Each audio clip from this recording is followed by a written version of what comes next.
y la señora Karina. Gusto saludarla.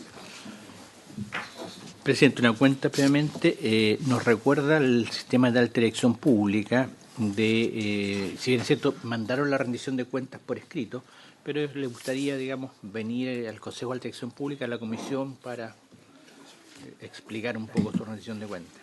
Me parecería muy oportuno que lo invitemos a conversar otros temas también. ¿Sí? Señora García, ¿te parece? Es que tiene la obligación legal de... Sí, sí, ya la mandaron, ya cumplió la obligación legal, pero igual ellos quieren venir a la comisión, sí.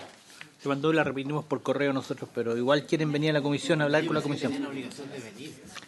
Tiene obligación de enviar la rendición, digamos, no dice si es presencial o por escrito. Y ya el primer punto, ¿los convenios? Los convenios. ¿De dónde viene usted? Yo soy asesora de política tributaria del Ministerio de Hacienda. Por favor, asesórenos todo lo posible. Adelante. ¿Dónde me siento? Ahí el... Puede sentarse con... ¿cierto? No, Presumo... ya. Entonces, Pero siéntate al lado de la señora Karina ya. Sí, porque aquí a veces agarran los senadores y te... El ministro, presidente. Entonces, ¿haríamos una sesión, presidente? ¿Pondríamos de acuerdo después en la fecha? Sí, pero de todas maneras, la próxima semana quizás poder recibirlo. Podríamos pedirle alguna información adicional que si alguien tiene alguna consulta para que puedan venir preparados. Yo hablo con la secretaria técnica y le cuento. ¿Sí? La próxima semana. Sí. Como primer punto. Después llegó un encargo, estamos repartiendo a los senadores, que es un seminario de elección de alta autoridad del sistema de justicia, que está invitando en de estudios judiciales a todos los senadores. ¿Ya? Y además también se mandó un borrador de propuesta para la protección de datos personales. Llegó de consultores. De investigador, chavos consultores, no sé, la protección de datos de carácter financiero y comercial. Puede que tenga que ver con el proyecto de ley que tienen ustedes mañana en UNIAS, Economía y lo de ciberseguridad. Ya. Aprovecho de comentarle, senador García, que mañana va a haber una sesión conjunta con Economía a las 9:30 de la mañana sobre el tema de ciberseguridad.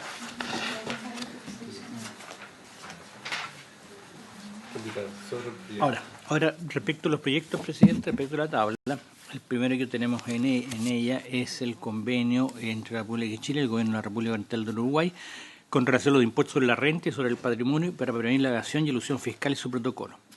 De acuerdo al mensaje y la tramitación, este proyecto de acuerdo sigue el estándar que han seguido otros, digamos, basados en recomendaciones de la OECD. Es, digamos, del mismo tipo, no tiene cambios, y de acuerdo al informe financiero señala que tendrá un efecto directo en la recaudación tributaria anual, disminuyéndola aproximadamente en 1.88 millones de dólares. 1.88 millones de dólares. Y dice que el presente acuerdo, la aprobación del presente acuerdo no involucra medio gasto fiscal, ya que de ser necesario, si hay obligaciones que se deriven de él, serán cubiertas con las asignaciones y necesarias reasignaciones del recurso de ley de presupuesto del sector público. Eso sería, presidente. ¿Es el informe financiero?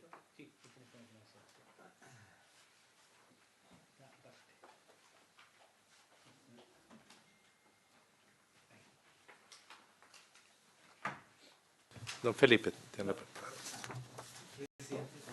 ¿No deberíamos partir por el acuerdo comercial? Es que son dos temas totalmente parecen parecidos, pero sí, presidente, por su intermedio, buenos días. Creo que el convenio de doble tributación es pertinente que lo explique la asesora, la representante del Ministerio de Hacienda, quienes son los que están a cargo de la negociación de esta clase de instrumentos internacionales, presidente. tiene la palabra. Muchas gracias, señor presidente. Como una breve explicación general, quiero referirme a 4 puntos que pueden ser importantes a tener en consideración. El primero de ellos es que este convenio para evitar la doble imposición entre Chile y Uruguay se basa en el modelo de convenio elaborado por la Organización para la Cooperación y el Desarrollo Económico, OCDE, al igual que los otros 32 convenios que Chile tiene actualmente vigentes con distintos países del mundo para evitar la doble imposición. se sigue el modelo, pero con los ajustes propios a las legislaciones y a las políticas tributarias de los estados contratantes, en este caso Chile y Uruguay. Un segundo punto a tener en consideración es que uno de los objetivos primordiales para Chile en la aprobación de esta convención es que este convenio permite eliminar las barreras impositivas que afectan a las inversiones transnacionales entre ambos países. Y ello permite que se rebaje la carga impositiva total a la que se ven afectos los contribuyentes que tienen intercambios económicos entre los dos países. Asimismo, aprobar este convenio, junto a la red de convenios que Chile actualmente tiene, facilita que nuestro país se constituya en una plataforma de negocios para empresas extranjeras que quieran venir a invertir en la región. Como tercer punto, quisiera referirme brevemente al objetivo principal del convenio, que es evitar la doble imposición, y explicar que esto se logra mediante la asignación de potestad tributaria que contempla el convenio. Se otorga potestad tributaria exclusiva al país de residencia del inversionista, y de esta manera se eliminan las posibilidades de doble tributación. Respecto de otras categorías de renta, el mecanismo es distinto. Se establece potestad tributaria compartida entre el estado de residencia del inversionista y el país destinatario de la inversión. Sin embargo, en estos casos, el convenio lo que hace es establecer la obligación del país de residencia del inversionista de otorgar un crédito por los impuestos pagados en el otro país. Y de esa manera se elimina la doble imposición y así se rebaja la carga impositiva total de los inversionistas. Y finalmente, respecto al informe financiero que hacían referencia, efectivamente se estima una disminución inicial en la recaudación anual de 1.88 millones de dólares. Sin embargo, la apuesta de la aprobación de este convenio es que ello facilitará el intercambio económico entre ambos países, y eso en un corto y mediano plazo debiera implicar un aumento de la recaudación tributaria en Chile. Eso en general, y quedo a su disposición para responder las preguntas. Gracias. Se ofrece la palabra. Senador García. Muchas gracias, presidente. A ver, la primera pregunta es bien obvia, pero ¿no teníamos acuerdo que evitara doble tributación con Uruguay?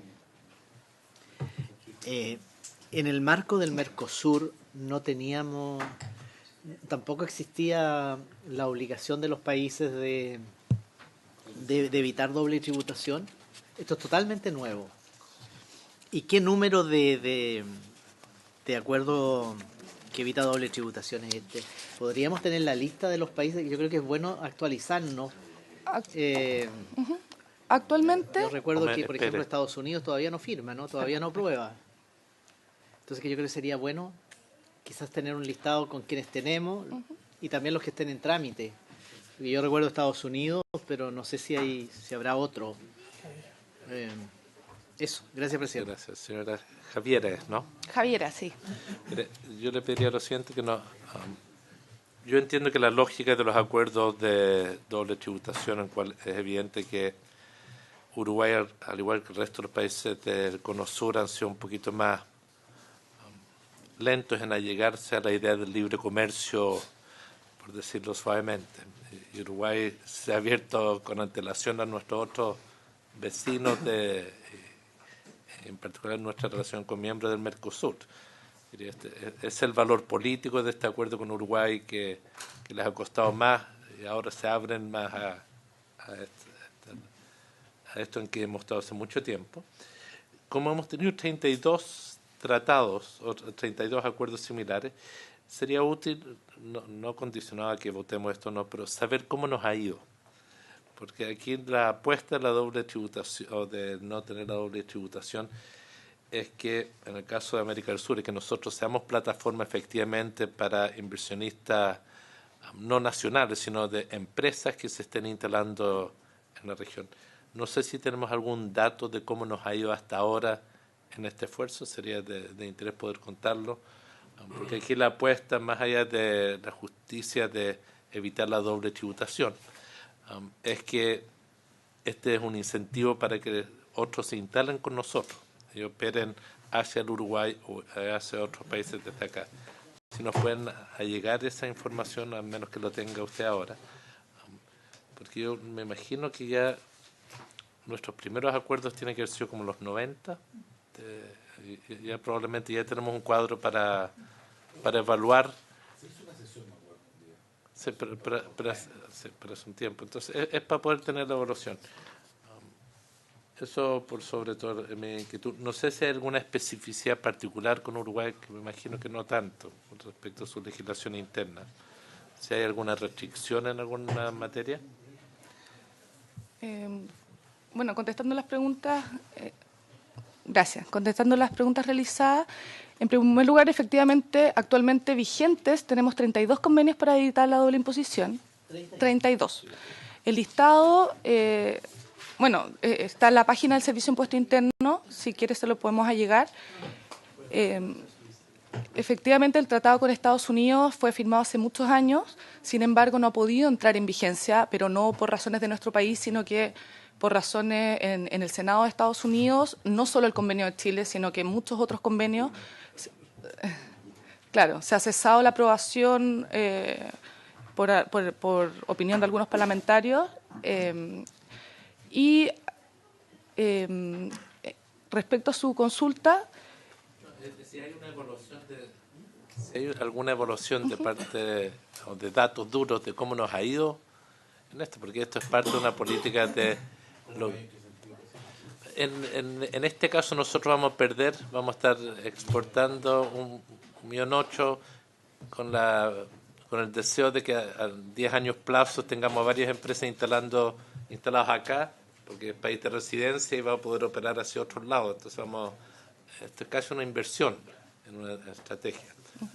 En el caso de Uruguay, entonces, con otros países también se pensó algo parecido. Saber si hay una evaluación o no.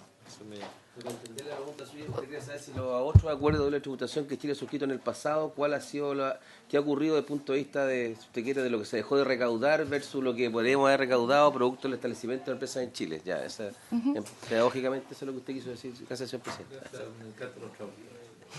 La evaluación. Intérprete.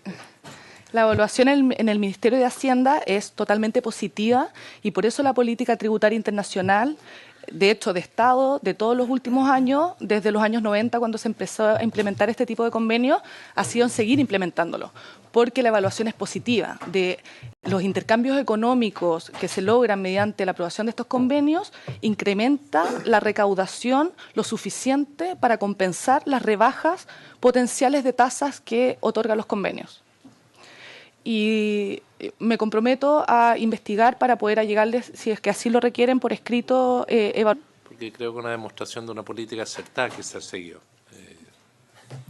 Porque creo que es de las cosas que deberíamos seguir promoviendo. ¿Se ofrece la palabra? ¿Se le parece? ¿Había acuerdo? Senador García, por favor. Senador García Lago. Presidente. Y el senador Coloma dejó su voto también. Ahora. No me consta, pero no hago fe. No me consta. Pero el segundo proyecto, presidente, es el que aprueba el libre comercio entre la República de Chile y la República Oriental del Uruguay. Se señala que este acuerdo recoge y potencia y aspectos ya negociados en el marco del acuerdo suscrito con Mercosur, bloque del cual Uruguay es miembro pleno. Además, incorpora y regula materias como comercio electrónico, comercio transfronterizo, servicios, género y cooperación. Se señala que este acuerdo profundiza también materias sanitarias y fitosanitarias, obstáculos técnicos del comercio, propiedad intelectual y reglas de origen. Articulándose asimismo en áreas ya acordadas en materia de compras públicas, producción de inversiones y normas para evitar la doble tributación. Aquí con esto se referirá al convenio que acabamos de señalar. Por último, dice que la implementación del acuerdo no impacta los ingresos fiscales ni tampoco representa mayor gasto fiscal y si hubiera alguno, digamos, están cubiertos con los recursos ordinarios de la ley de presupuestos. Eso sería, presidente.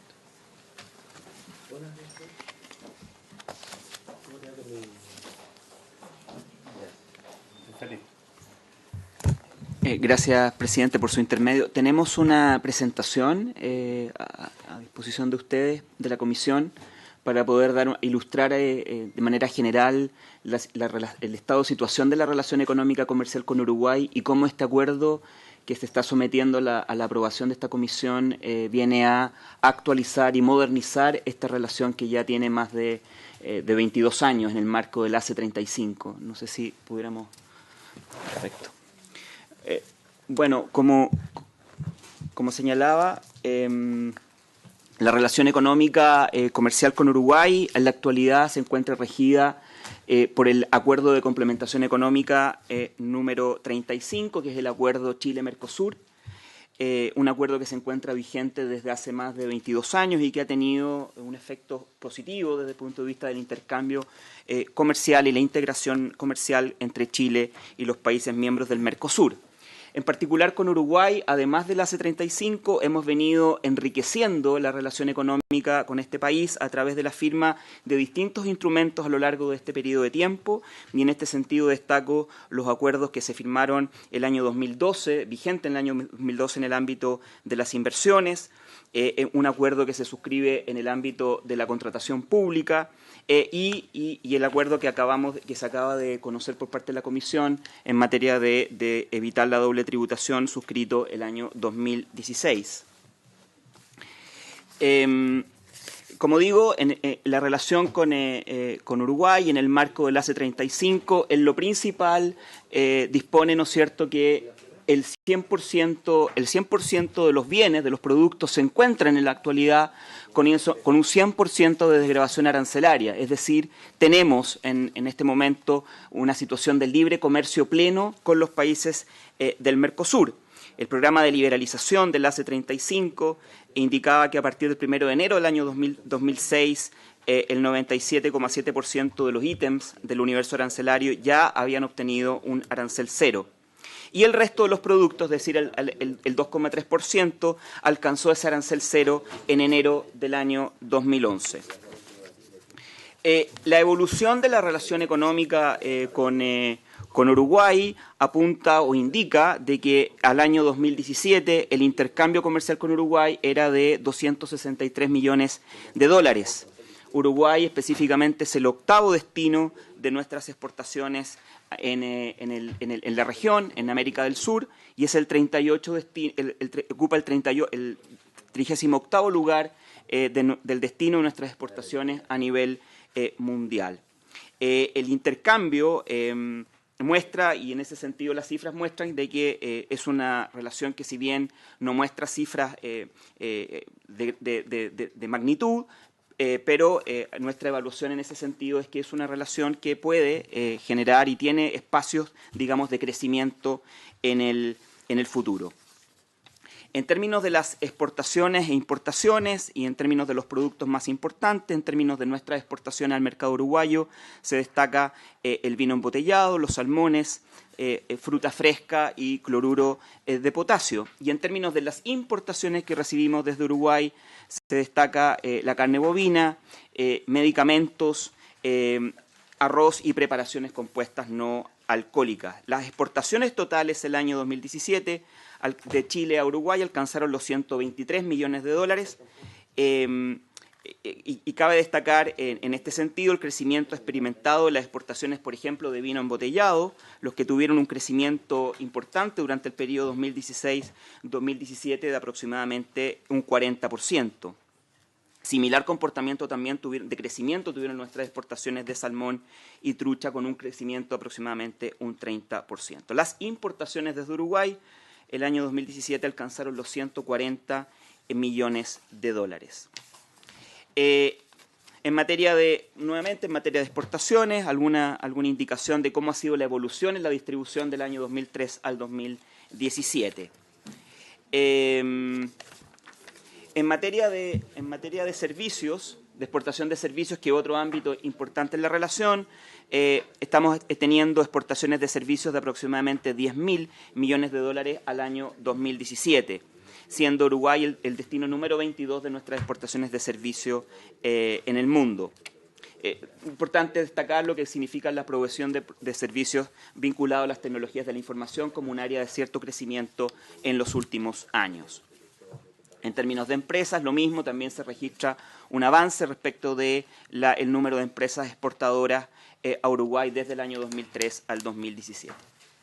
En términos de inversiones, las inversiones extranjeras, las inversiones chilenas en Uruguay representan aproximadamente un 4.572 millones de dólares en stock desde el año 90 al año 2016.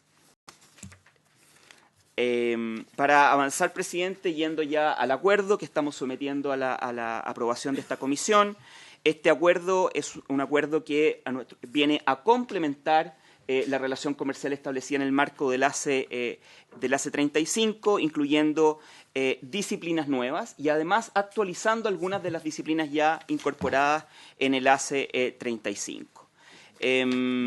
En tal sentido, vale la pena señalar cómo pasamos desde las disciplinas contenidas en el ACE 35 con normativa nueva y con actualización y modernización de distintos ámbitos comerciales. En ese sentido, simplemente destacar, presidente, en términos de la modernización, las mejores disciplinas que estamos incorporando, por ejemplo, en el ámbito de las barreras no arancelarias, que suele ser un tema muy importante desde el punto de vista de asegurar un efectivo acceso a nuestros productos a los mercados de exportación, y en este sentido estamos incorporando disciplinas más modernas en el ámbito de las medidas sanitarias, fitosanitarias, en el ámbito de las normas técnicas al comercio. Además, con disciplinas modernas en el ámbito de la facilitación del comercio, que tienden, ¿no es cierto?, a ser mucho más rápido, mucho más expedito y fluido y transparente las operaciones del comercio exterior.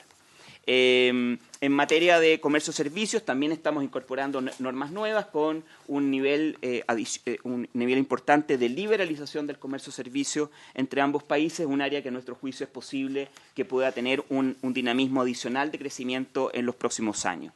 En términos de temáticas nuevas, estamos incorporando temas, por ejemplo, en el ámbito del comercio electrónico, un área que ha tenido un crecimiento importante en la agenda del comercio internacional en los últimos años, con normas que tienden a facilitar el desarrollo del comercio digital.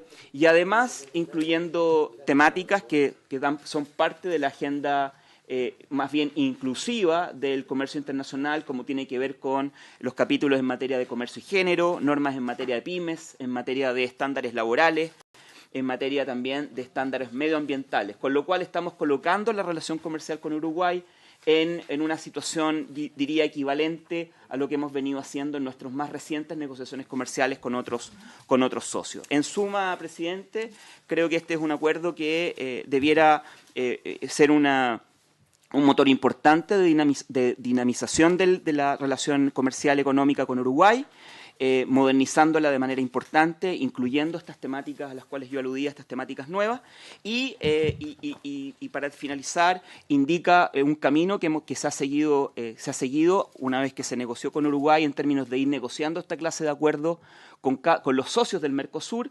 En este Congreso se está ya tramitando el acuerdo que suscribimos con Argentina el año pasado, y acabamos de iniciar este año una negociación de un acuerdo similar con Brasil, que vamos a tener la segunda.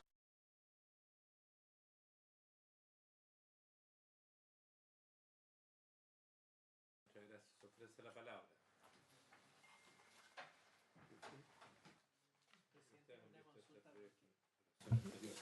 En las cifras, ¿cuál es la balanza comercial hoy día entre...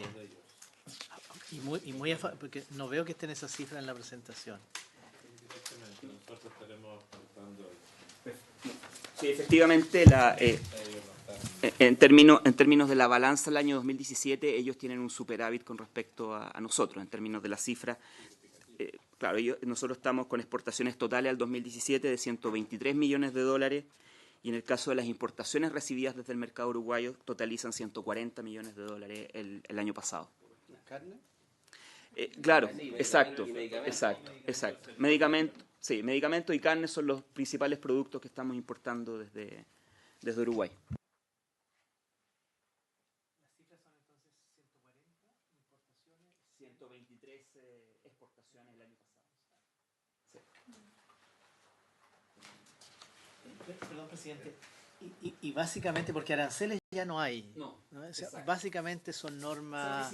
Son disciplinas Okay. en el ámbito, perdón, presidente, por su intermedio, son disciplinas fundamentalmente en el ámbito no arancelario, hay que recordar que todos los temas no arancelarios en el marco del Mercosur había que tratarlos con los restantes 3 países del bloque. Ahora, con estos acuerdos bilaterales, tenemos un mecanismo más ágil, más efectivo para abordar directamente los temas bilaterales con Uruguay, pero además con normas más modernas, que recogiendo lo que hemos venido haciendo en los últimos acuerdos, que introducen mayor transparencia en la adopción de las regulaciones, mayor objetividad, en el caso de las medidas sanitarias y fitosanitarias con mayor fuerza desde el punto de vista de la base científica que debe existir para esas normas, y en ese sentido evitar cualquier presión proteccionista que pudiera utilizarse a partir de la imposición de esta clase de medidas. Muchas gracias. Senador Lagos.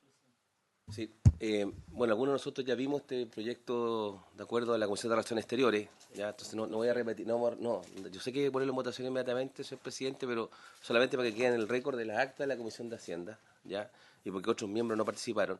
Efectivamente, esto es un acuerdo que desde el punto de vista comercial, si usted quiere, netamente del intercambio comercial, que trata de incorporar todo, incluidos los bienes, las inversiones que hay, el servicio, es un acuerdo que va a regular un comercio relativamente limitado para lo que son las dimensiones del comercio exterior chileno, ¿ya?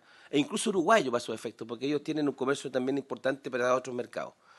Lo que creo que es importante relevar, no digo que no lo haya hecho don Felipe López Díaz, es que este acuerdo lo que hace es hacerse cargo de una realidad, que es que Mercosur, como mecanismo de integración, no solamente intra-Mercosur, sino que hacia afuera, no ha sido todo lo exitoso que se quiso. Nótese las palabras que estoy colocando. No todo lo exitoso que se quiso, ¿ya? Yo diría además que fue bastante poco exitoso, ¿eh? Y lo que hace este acuerdo es que desde el punto de vista uruguayo hubo una discusión política fuerte, porque esto es un acuerdo bilateral que Chile está suscribiendo con un miembro de una unión aduanera. En teoría, los miembros de una unión aduanera no suscriben acuerdos bilaterales con terceros países, porque es una unión aduanera que tiene por definición un arancel externo común. En este caso no es el caso. Nosotros estamos negociando con Argentina en un acuerdo que hicimos, estamos negociando con Brasil. O sea, esto ya, como diría el presidente, usted dijo así, como dirían en el backstage, ¿eh? Esto es una perforación completa del Mercosur desde el punto de vista de la relación con Chile. Y esto para hacerse cargo de una realidad que es un cambio político, ¿ya? Le recuerdo que el ACE, estaba llegando la fecha, el ACE que teníamos con Uruguay, que es del año 85, que el ACE, el Acuerdo de Complementación Económica número 4, fue del 85. Y tiene que ver cuando en Uruguay asume Sanguinetti.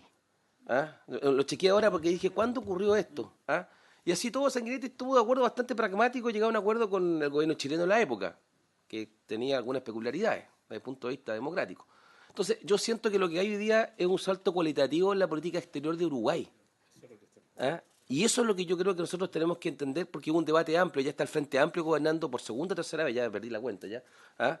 Y ellos tuvieron una discusión muy dura al interior de ellos respecto a si este acuerdo era conveniente o no suscribirlo, por el precedente que le genera. Y por la misma razón es que yo creo que nosotros tenemos que darle esta señal de apoyo, en medio además de la crisis que tenemos sobre la guerra comercial y la política norteamericana, y hay que llenar los vacíos. ¿Ah? Yo sé que esto suena como raro, que Uruguay, Chile, pero yo creo que sí, que ayuda a este tema, ayuda a la Alianza del Pacífico, ayuda al G20, ayuda a la reunión de los BRICS en Sudáfrica recientemente, todo esto ayuda. ¿Ah? Entonces, y va llenando espacios.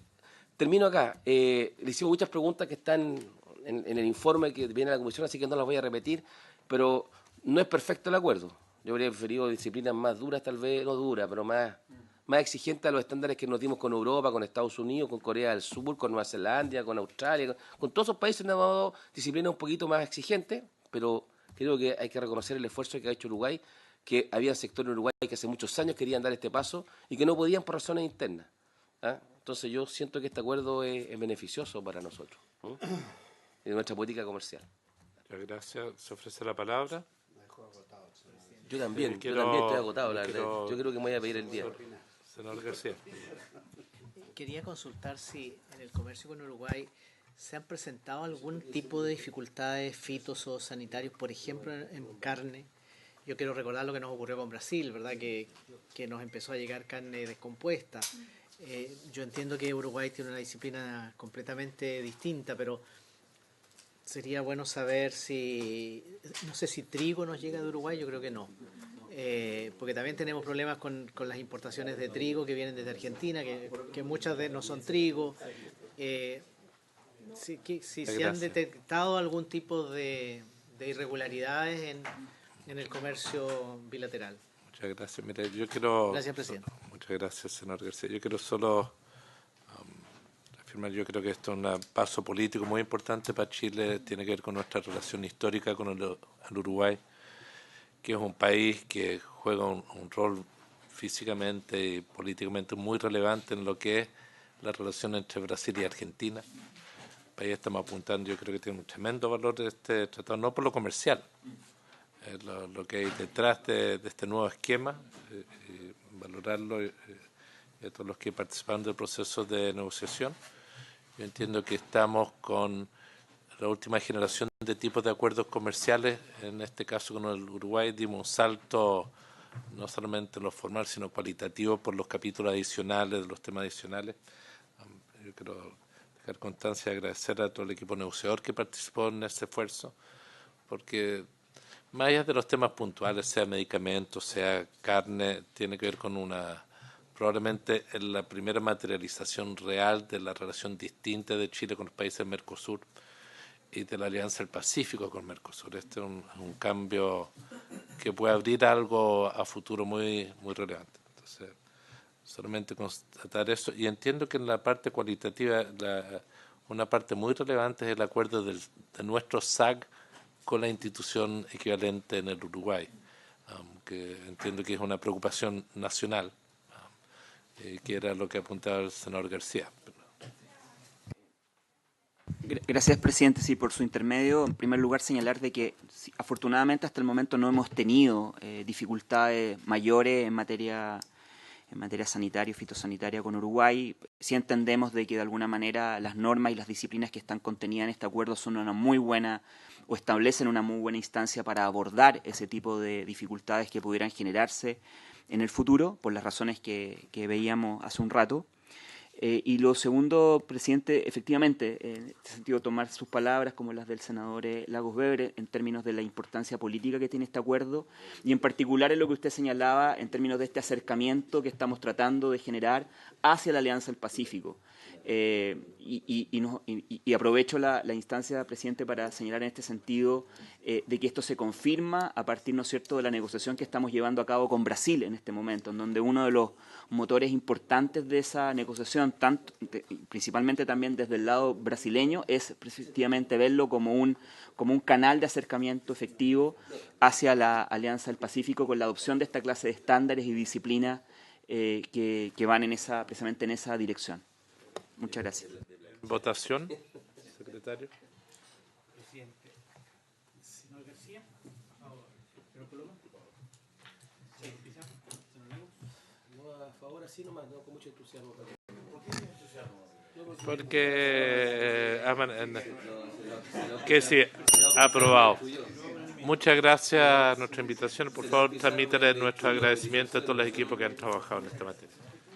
Se suspende la sesión por un momento. Hizo una modesta intervención de 3 minutos, pero me hace con tanta pasión que se va a empezar de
Se reanuda la sesión. Quiero darle la bienvenida al señor ministro, que nos acompaña en la comisión, a Catherine, que nuevamente está con nosotros. Le ofrezco la palabra. Quiero recordarles a los colegas que en el día de ayer ingresó una indicación que era lo que nos había que estaba pendiente para poder retomar el debate. Desde que se hizo el debate inicialmente, han habido, si no recuerdo mal, dos tipos de conversaciones. Una donde participaron algunos asesores de algunos de los senadores y de instituciones sobre un tema puntual que es de información o de reserva de cierto tipo de información de saldo de cuenta y esa materia. Y posteriormente nosotros aquí escuchamos a funcionarios de la superintendencia porque tenían dudas de situaciones laborales que pudiesen afectarlos en este proceso de traspaso de la superintendencia a la coordinadora de mercado financiero, entonces, la Comisión de Mercado Financiero. Entonces, están los dos temas que habíamos conversado. Entiendo que las otras cosas habíamos escuchado en general en dos ocasiones la presentación. Una breve acotación. Efectivamente, este es un tema que hemos visto varias veces, digamos, no estamos viéndolo ahora, y teníamos un par de puntos que teníamos visiones porque había habido cambio en la Cámara respecto de lo que se había planteado en su momento. Y yo entendí que efectivamente el segundo punto había que revisar bien si esto afectaba algún derecho laboral y eso era parte del ejercicio que se iba a hacer. Y el otro, en la comisión acordamos con los equipos técnicos que intentaran llegar a una formulación conjunta de algunas indicaciones que era modificatorio respecto a lo que venía. O sea, fue con una cierta formalidad, a eso me refiero, esa parte, digamos. Obviamente uno podía participar o no, pero eso fue lo que se había acordado dentro de la sala, y eso es lo que quería yo precisar, nada más. De la comisión. De la comisión. Sí, entiendo que de esa materia, de la cual nos va a dar cuenta el ministro... perdón, es que el ministro dijo que me había informado que ayer iban a intentar ingresar la indicación. Ya, está bien. Entonces tenemos que abrir el plazo cuando lo abordemos para la formalidad nuestra. Perfecto. Ministro, tiene la palabra para hacer la presentación. Muchas gracias, presidente. A ver, yo voy a hacer una presentación acá sobre el trabajo que se ha estado haciendo con asesores. Quiero recordar que estuvimos acá, en esta misma comisión, y donde presentamos varias indicaciones que eran de tipo más formal, en general, que no revestían mayor discusión. Sin embargo, había dos temas, aquellas que estaban sujetas a reserva, de información sujeta a reserva y secreto bancario, que sí tenía una discusión. Por lo tanto, lo que ofrecimos fue una mesa de trabajo con asesores de los senadores, en que han participado 4 de los 5 asesores de los 4 de los 5 senadores, y en la cual se ha concordado un texto. Entonces, nosotros estamos, aunque no está abierto el plazo de indicaciones, la idea era poder presentarles el resultado de este trabajo y a qué estaría dando origen en materia de estas indicaciones. Entonces, solamente mencionar la agenda de esta presentación, tiene 4 partes. La primera dice relación con algunos antecedentes, la segunda con el acceso propuesto Hay dos temas centrales, que es el acceso que se propone a la UAF, el acceso para el Servicio de Impuestos Internos. Hay una cosita puntual respecto de la atención no presencial de los bancos, que voy a presentar también, y que estaríamos para presentar una indicación en esta materia. Como entiendo que además el plazo de indicaciones no está abierto, o sea, podemos presentarla en forma informal o presentarla posteriormente, pero hacer la discusión ahora. Bueno, el proyecto de ley de banco fue aprobado en general por la Cámara el 9 de enero de 2018 y entonces pasó al Senado. Yo quiero relevar, presidente, que existe consenso en que la aprobación de este proyecto de ley es urgente en cuanto contribuye a resguardar la estabilidad del sistema financiero. Nosotros, en el marco del Consejo de Estabilidad Financiera, el CEF, que se reúne mensualmente. Hemos conversado en varias ocasiones. Hay, yo diría, preocupación, pero más bien interés de parte de la CMF, el Banco Central. El propio presidente del Banco Central me lo ha planteado en varias ocasiones, el hecho de la importancia de aprobarnos, porque disminuye, o sea, contribuye a resguardar la estabilidad y disminuye la probabilidad de que el país enfrente pronunciados efectos económicos que se pueden producir las crisis bancarias. Las crisis bancarias sabemos que, a diferencia de las crisis, hay crisis que involucran a los bancos y otras que no. Las que involucran al sector financiero normalmente son más largas y más agudas, más profundas que la crisis sin crisis bancaria. Por eso en la literatura se reconoce como algo que se llaman los twin crises, que es cuando un país tiene crisis de balance de pagos, pero además crisis bancaria. Los países salen de las crisis de balance de pago, crisis externa, con mayor facilidad y con menor daño al producto que cuando además tienen crisis bancaria. Y por tanto, este es un proyecto que va en la dirección de disminuir las vulnerabilidades de nuestro país. Quiero decir que también este es un proyecto que permite disminuir el potencial compromiso fiscal en caso de compromiso de fondos públicos, en caso de una situación que pueda deteriorar a los bancos y que tenga que salir a responder el fisco. Bueno, si les pedimos más capital, van a ser primero el capital de los bancos el que va a estar disponible para responder antes de que sean los fondos fiscales los que tengan que salir. Entonces, estamos avanzando en varias materias al mismo tiempo. Estabilidad financiera y también esto tiene un correlato en materia fiscal que a nosotros nos preocupa especialmente. Bueno, además el proyecto fomenta la integración financiera internacional y mejora la competitividad y sustentabilidad de la industria bancaria local. Y esto porque la mayor parte de los bancos con los cuales estos bancos pueden competir internacionalmente, ya están en Basilea III. ¿Ah? Y nosotros estamos en Basilea 1,5, vamos a ponerlo así. Bueno. Entonces, la tramitación se dilató, o sea, se tomó un tiempo, debido a que no existía consenso en el acceso del Servicio de Impuestos Internos y de la Unidad de Análisis Financiero a la información sujeta a reserva bancaria. Por una parte, es necesario levantar las barreras legales que impiden cumplir con los compromisos internacionales adquiridos por Chile en materia de prevención del lavado de activos y de financiamiento del terrorismo y en materia tributaria. Los dos primeros, prevención del lavado de activos y financiamiento del terrorismo, son materias de la UAF. El tercero, por supuesto, en materia del Servicio de Impuestos Internos.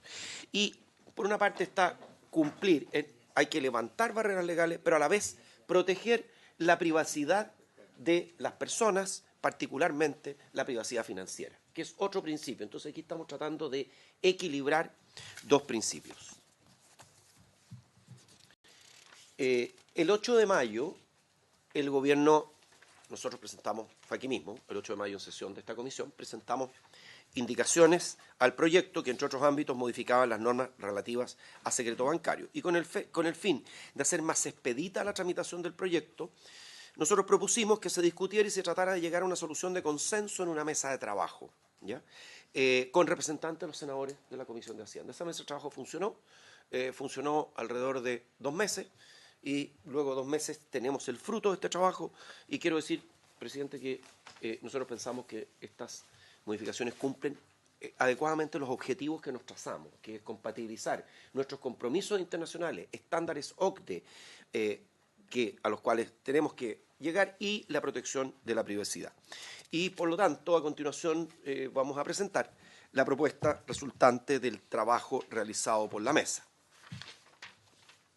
Los dos temas centrales, partamos primero por el acceso propuesto respecto de la UAF, de la Unidad de Análisis Financiero.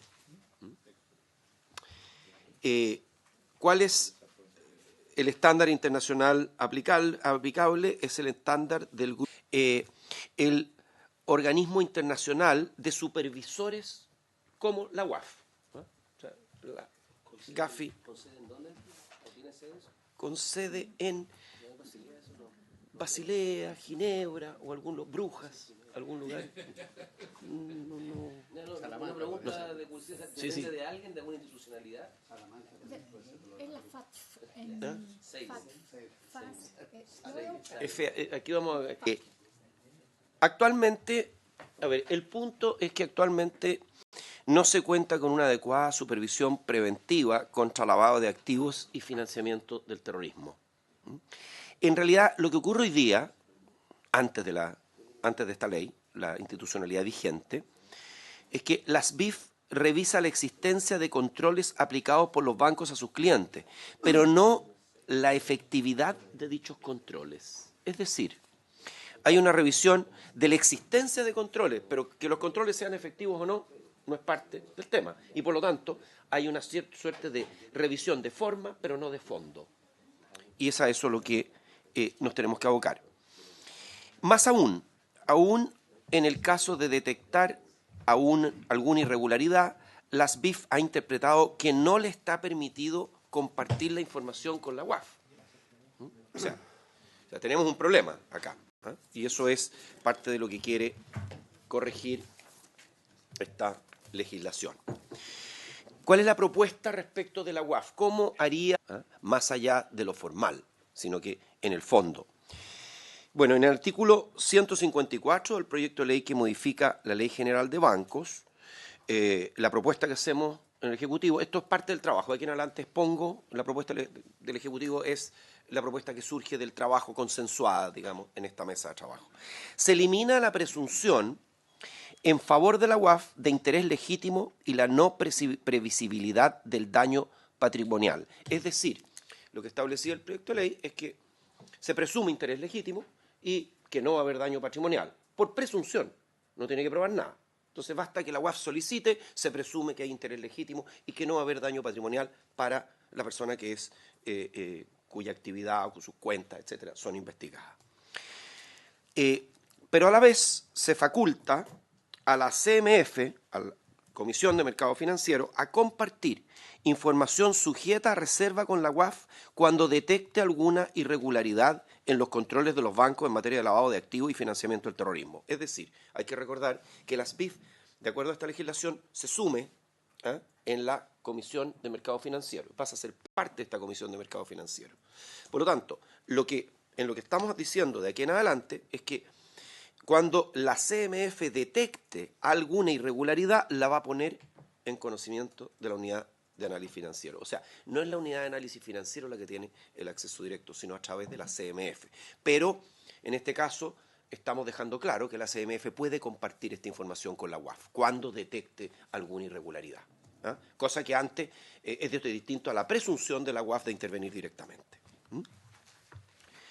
En el artículo 5 de la Ley 21.000 se otorga a la CMF la facultad de evaluar la efectividad de los controles de los bancos para prevenir el lavado de activos y el financiamiento del terrorismo. O sea, no solamente, nuevamente vamos al fondo, no a la forma, no solamente que existan los controles, sino que estos controles sean efectivos. Y eso es lo que tiene que evaluar la CMF.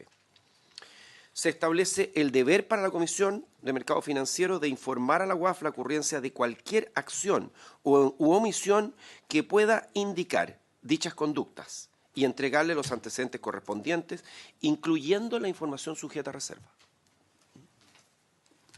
Esto es, presidente, lo que estamos proponiendo. O sea, esta es la forma que se encontró de combinar adecuadamente estos objetivos y permitir acceso a la información sujeta a reserva a la UAF a través de la CMF.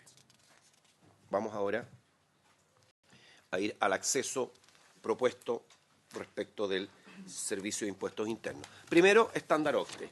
O sea, estamos cumpliendo con el estándar OCDE. Hay un tema con el requerimiento internacional.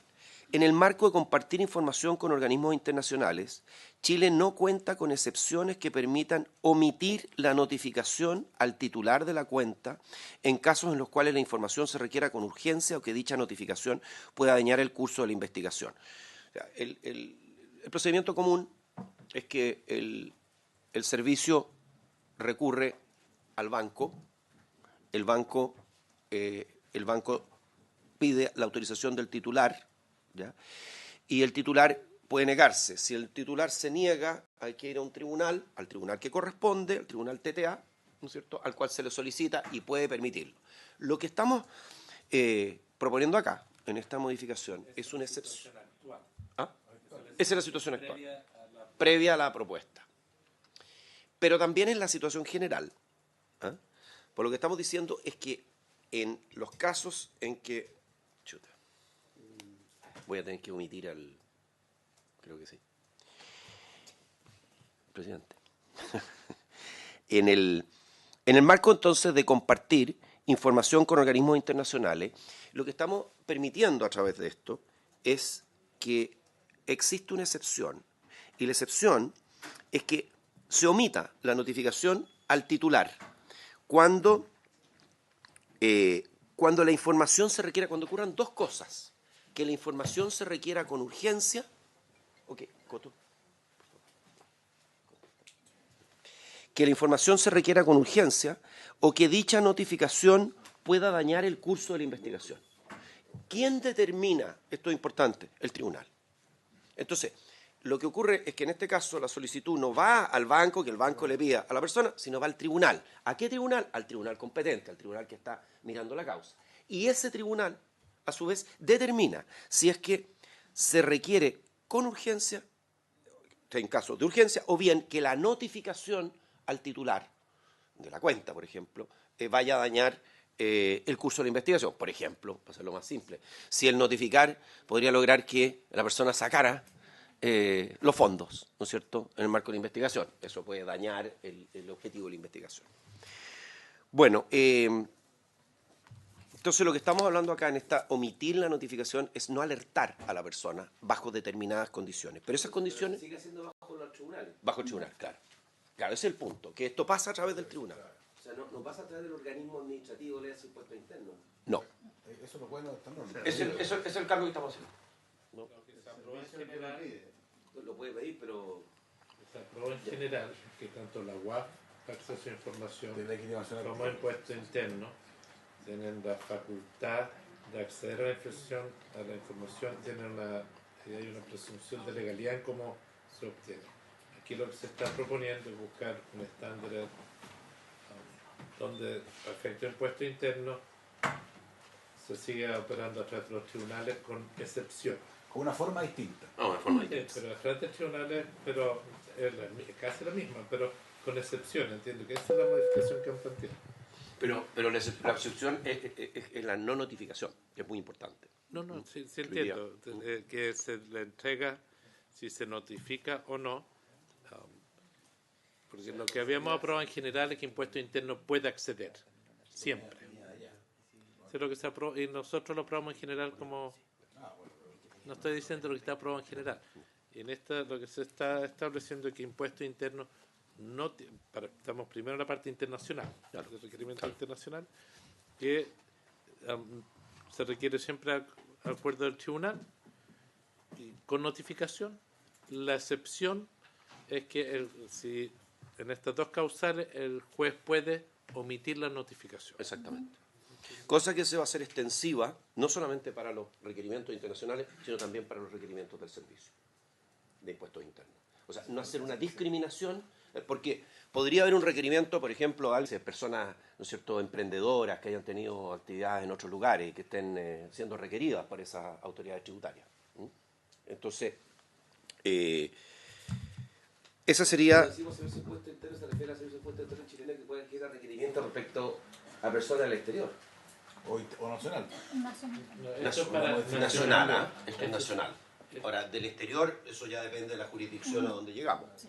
¿Ah? Pero estamos diciendo, el Servicio de Impuesto Interno está investigando a una persona, no tiene acceso directo a la cuenta, pero sí puede omitir la información, omitir la notificación, ¿ya? Si es que lo autoriza el tribunal. Y eso es es un avance y a la vez cumple con el estándar OCDE. Eso es importante. Esto cumple, y eso es lo que esta mesa de trabajo se verificó, porque queremos proteger la privacidad, pero cumplir con el estándar OCDE. Bueno, aquí hay otra cosa importante, y es que se faculta también, esto está dentro del artículo 62, al Servicio de Impuestos Internos para requerir a determinadas entidades, bancos, agencias o representaciones de bancos extranjeros, casas de cambio, entre otras, información sobre remesas desde y hacia el exterior por un monto igual o superior a los $10.000. ¿Ya? Es decir, lo que estamos haciendo acá es que el servicio puede requerir a estas entidades y lo que esto deben entregar la información, ¿no es cierto?, para transacciones sobre $10.000. Ahora, esto de los $10.000 también, cuando uno entra a Chile, le dicen, señor, usted tiene más de $10.000 en efectivo o en instrumentos financieros que declarar, esa información llega, pero si hay remesas que ocurren no a través de la llegada a aduana, sino que la mayor parte de las remesas ocurren de esa manera, que se notifique, ¿no es cierto?, de las remesas mayores a $10.000. Esta información... Eso bajo requerimiento, no es ni siquiera automático. Eso existe. Se Se faculta utiliza para a requerir. determinadas entidades. Sí, Información sobre remesas de días al exterior por un monto. Lo que pasa es que hoy día se supone que la tienen que entregar, esa información se supone que las instituciones financieras la deben entregar a la, ¿cómo se llama? La unidad de análisis financiero. En este caso es Cosa que no siempre se hace, pero aquí lo que se está haciendo es que el servicio requiera directamente. Así es. Ahora, aquí había una polémica que es importante recordar, porque hay un fallo de la Corte Suprema involucrado. La resolución 120 del servicio, el año 2000, sobre este punto, el año 2004, solicitó a los bancos informar sobre las remesas al exterior, desde y hacia el exterior, por encima de los $10.000, información que está sujeta a reserva bancaria. Por eso estamos discutiendo, esto está sujeto a reserva bancaria. El 2009 se modificó, esto fue el 2004, el 2009 se modificó el artículo 62 del Código Tributario incorporando el 62 bis, es que establece que se necesita autorización judicial para acceder tanto a información sujeta a reserva como a secreto, por lo que existía un conflicto con la resolución 120. Entonces teníamos un conflicto entre la resolución 120 y el Código Tributario. Y ahí viene el fallo de la Corte Suprema, que en 2013 la Corte Suprema dictó un fallo que decía que en el caso específico de las remesas, el servicio tiene interés legítimo y puede dañar patrimonialmente solo a aquellos que están cometiendo delitos tributarios. ¿Ya? Ese fue el fallo de la Corte Suprema. Ahora, sobre esta resolución, después hubo una interpretación respecto de que esta presunción de interés legítimo se aplicaba a cualquier información sujeta a reserva y no solo a remesas. Posteriormente, la Corte Suprema aclaró, que su fallo era aplicable solo a remesas, porque hay otra información, que no son remesas, que está sujeta a reserva bancaria. O sea, de hecho, recordar que la reserva son los pasivos de las personas, ¿no es cierto?, que son los activos del sistema. Esa es la información que está sujeta a reserva.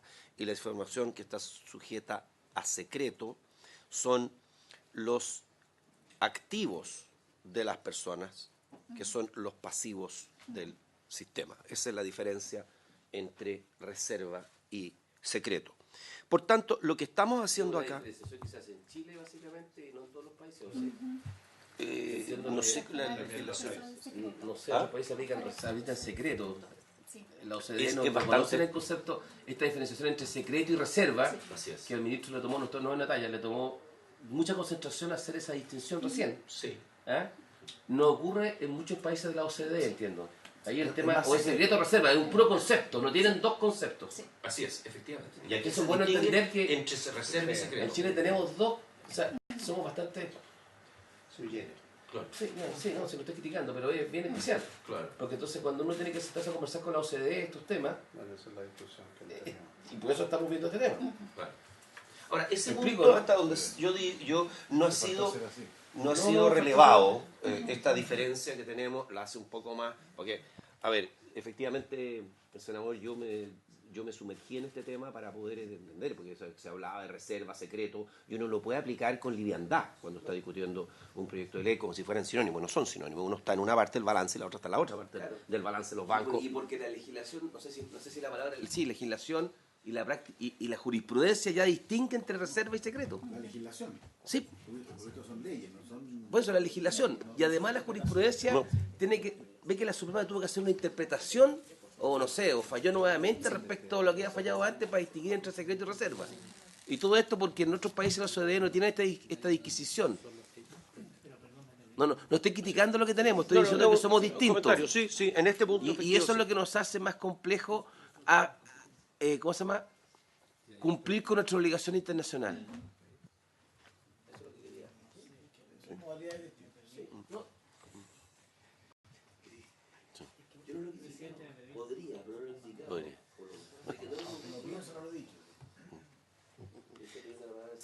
Sí, lo percibo. El comentario del senador Ricardo Lago me mueve a mí la siguiente interpretación. O sea, yo entiendo que la OECD respecto de secreto bancario es mucho más estricta entonces. Porque nosotros al contemplar secreto y reserva, la reserva es más laxa, ¿verdad? El secreto es mucho más estricto. O sea, los datos son de quien es propietario de esas cuentas. El activo. Claro, entonces yo haría esa interpretación y por lo tanto no debiera ser tan difícil que nos adecuemos al cumplimiento de las normas internacionales porque ya nuestra legislación es un poco más flexible, por decirlo de alguna manera. Yo entiendo, si me permite una consulta también, es que yo entiendo que esta diferencia de reserva y secreto tiene que ver a qué tipo de información.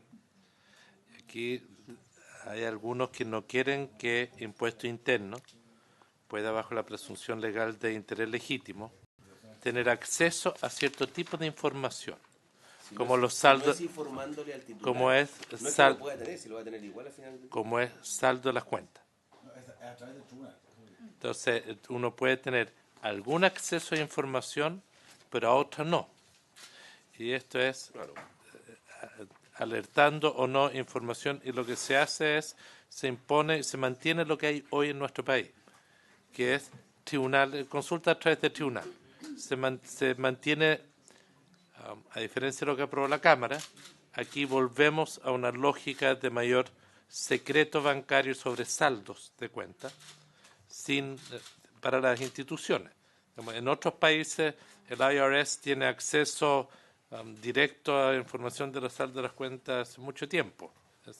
Lo que nosotros tenemos en nuestro país es una medida más restrictiva. Siempre secreto sobre saldo, reserva sobre movimientos. Eso entiendo que es la diferencia. Sí. Pero por eso hago la consulta. Perdón, presidente, este punto respecto de las remesas es sin jueza. O sea, directo. ¿Ah? Esto es directo. Esto no va a través de... Claro, en lo de mayores de $10.000. Es secreto. Ah, sí, claro. Ese es el tema.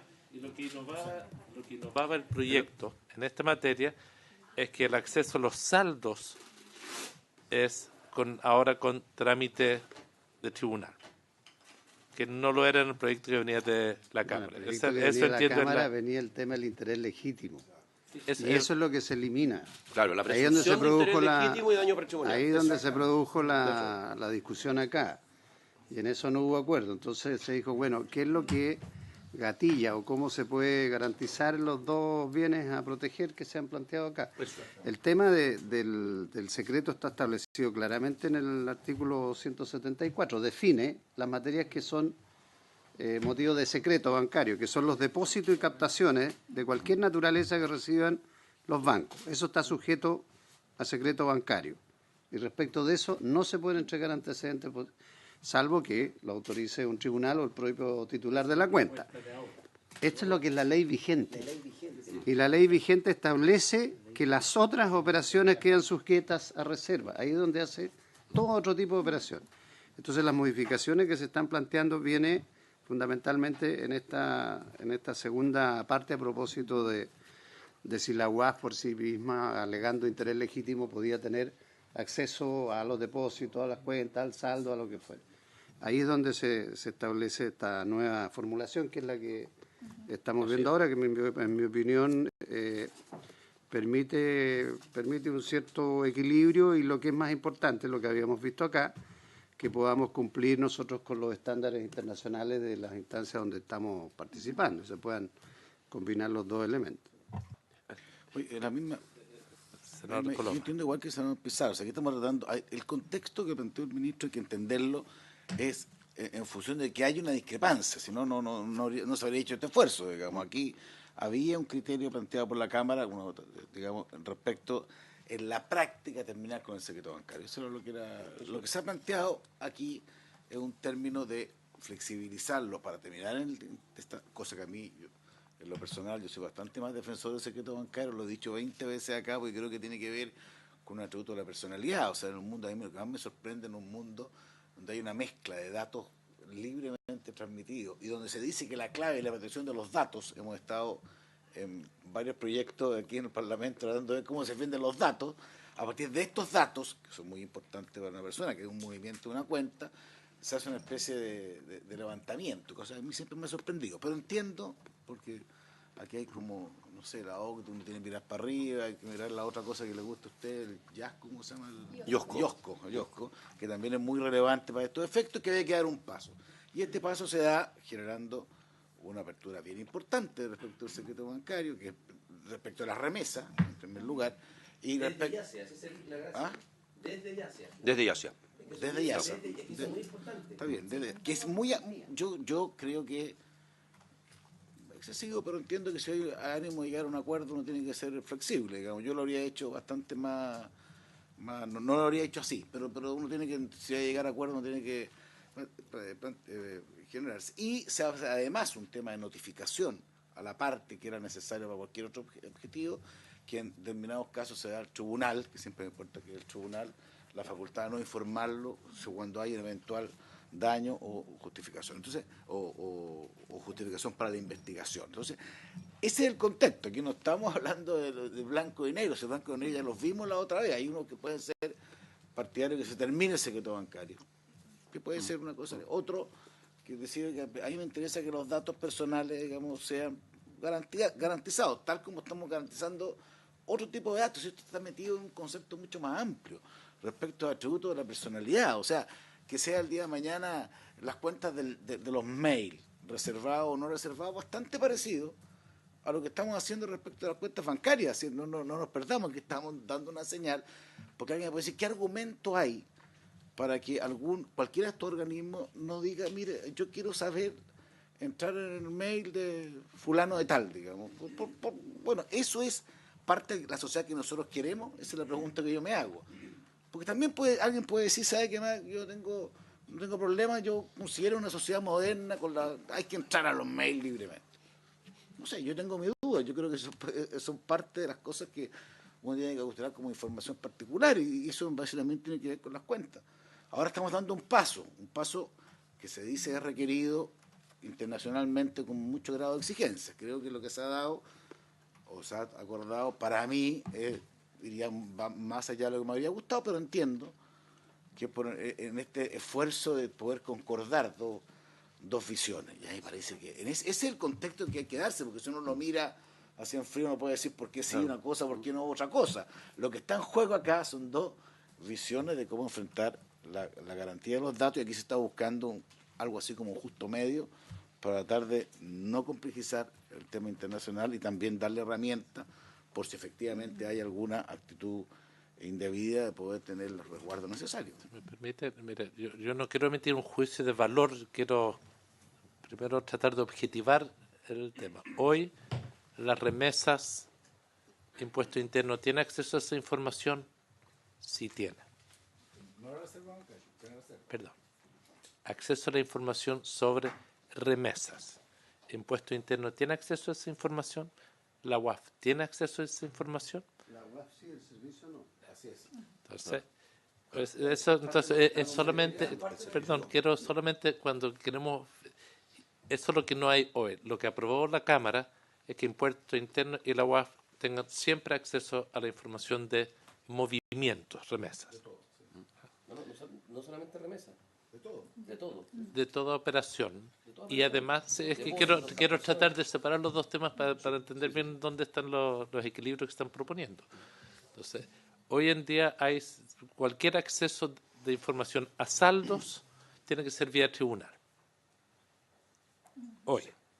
Lo que aprobó la Cámara es que no se requiere, porque se presume de que el interés legítimo de ambas instituciones les permite acceder a los saldos de las cuentas. Eso es lo que aprobó la Cámara. Sí, eso es lo que aprobó la Cámara.